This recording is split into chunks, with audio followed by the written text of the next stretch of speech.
बाबा, आज येताना बासुंदी घेऊन या ना. अगं, कालच आपण आईचा वाढदिवस होता म्हणून आणली होती ना. ऐकलं, गोकुळची बासुंदी पुन्हा खावीशी वाटतेय. खरं सांगू, मलाही खावीशी वाटतेय.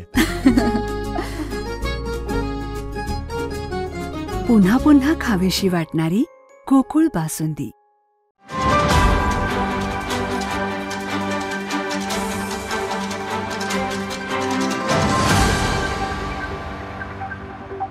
रंकाळ्याच्या मासे मृत पावल्याचं काही 2-4 दिवसामध्ये व्हिडिओज येत आहेत, वर्तमानपत्रातून येत आहे.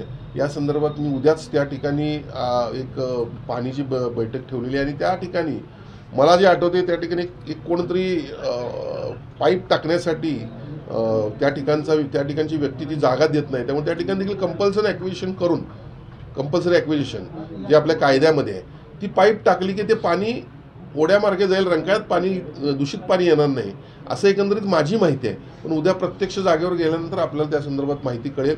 आणि रंकाळ्याच्या दृष्टीनं आपण पाहता गेल्या 5-6 महिन्यामध्ये त्या बाबतीमध्ये मी फार सतर्क आहे. रंकाळ्याचं सुशोभीकरण असेल, आता 5 कोटी रुपयाचा आपण रंकाळ्याच्या मध्यभागी कारंजा देखील मंजूर करून आणलेला आहे. आणि त्याचबरोबर अनेक गोष्टी आपल्याला रंकाळ्याच्या पुढच्या काळामध्ये करायच्या आहेत. आता जे क्वीन्स नेकलेस जे आपण मरीन ड्राईव्हला जे म्हणतो, तशा पद्धतीने रंकाळ्याला एक वेगवेगळ्या प्रकारचे फोटोज आपल्याला बघायला मिळतात. अगदी त्या स्वरूपात त्याचं स्वरूप आलेलं आहे. आणि मग माझ्या एक मनामध्ये कल्पना अशी आलेली आहे की संपूर्ण रंकाळ्याला ते गोल असे दिवे लावले जावे.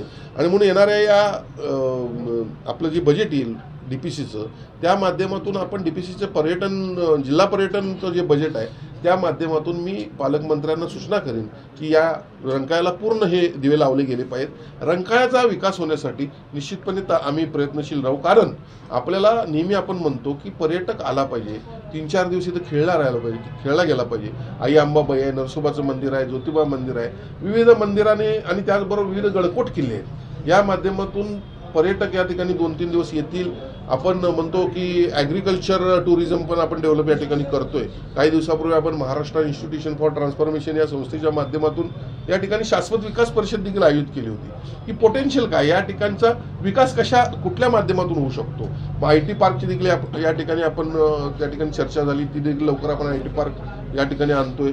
त्याचबरोबर तुम्हाला सांगतो आपण पर्यटनाच्या दृष्टीनं बऱ्याच त्या ठिकाणी चर्चा झाल्या, ॲग्रिकल्चर डेव्हलपमेंटच्या दृष्टीने झाल्या, MIDCची डेव्हलपमेंट आपण त्या ठिकाणी करतोय. आणि खरं अम्युजमेंट पार्कचा देखील एक पार्ट आपण या ठिकाणी आणण्याचा प्रयत्न करतो की जेणेकरून 3-4 दिवस पर्यटक खेळला राहायला पाहिजे. रंकाळ्यासारखं पन्हाळ्यासारखं त्यांना एक दिवस त्या ठिकाणी गेला पाहिजे, एक दिवस देवदर्शनासाठी गेला पाहिजे. आता कुटुंब जात असताना लहान मुलं त्यांच्यावर असतात, त्यामुळे अम्युजमेंट पार्क देखील असला पाहिजे. आणि त्यामुळं गेल्या काही दिवसापूर्वी आमची ती देखील चर्चा झालेली आहे. आता पुढच्या काळामध्ये या संदर्भात परत आढावा बैठक मी घेणार आहे, जी शाश्वत विकास परिषद जिल्हाधिकाऱ्यांच्या माध्यमातून किंवा राज्य शासनाच्या माध्यमातून कोल्हापूर जिल्ह्यामध्ये झालेली आहे. त्या संदर्भात पुढं काय झालेलं आहे आणि पुढं काय केलं गेलं पाहिजे यासाठी आढावा बैठक देखील मी जिल्हाधिकाऱ्यांच्या कार्यालयामध्ये घेणार आहे.